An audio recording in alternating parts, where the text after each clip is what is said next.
took us around, showed us around town, stopped a couple places, and we had lunch, and they took us by the bazaar and Yeah. that kind of stuff. And then I remember shortly after that, I'm a skier. Not now, I don't, nothing works anymore, but Yeah. I'm a skier, and I went and bought skis. Really? Oh yeah, While you were there? yeah, because I wanted to go skiing in the winter.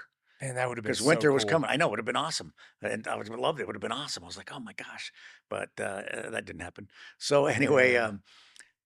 so yeah, it was pretty much a modern town. I kept thinking to see people, on horses or donkeys and pulling water out of wells and stuff like that. But no, it was a modern city. Yeah. Yeah. What I didn't realize later on, what they meant by step back 2,000 years was their mentality. Yeah. Yeah. Yeah, I mean, if culturally speaking, and obviously there was a lot of things at play at the time, but like, culturally speaking, there was a lot of cultural traditions and stuff, especially from the people that ended up taking power, Right. and a lot of those belief systems are very ancient, Yeah. and not very Western. Right. The government and the new government, Right. obviously, that took over after the revolution. But so you guys were what time? What month was that when you actually arrived? You said I arrived like July. July Yeah.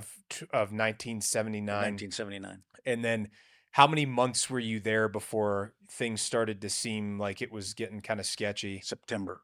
September, September of and was 79. that when they first bombed the Marine building? No, that was done before.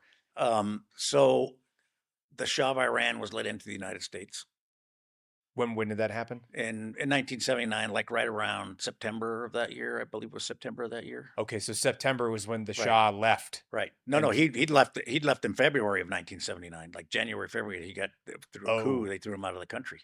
So he okay, was traveling all over the world, staying different places. I okay, think the last place he was in Belize or something like that. And then apparently he had some type of cancer, and I don't remember what type of cancer he had, but they said he needed to be treated here in the United States for it. So he asked President Carter if he could come into the country and be treated, and President Carter said sure. So once he made it in the United States, the Iranians went crazy.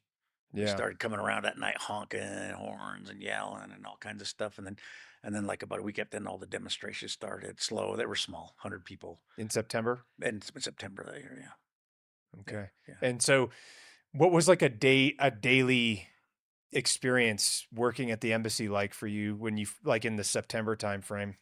So September timeframe was once the demonstrators started. They started every day, just on weekends. They started on weekends, and the ambassador would send a couple Marines out to the gate, and all we had on us was a pistol and a baton.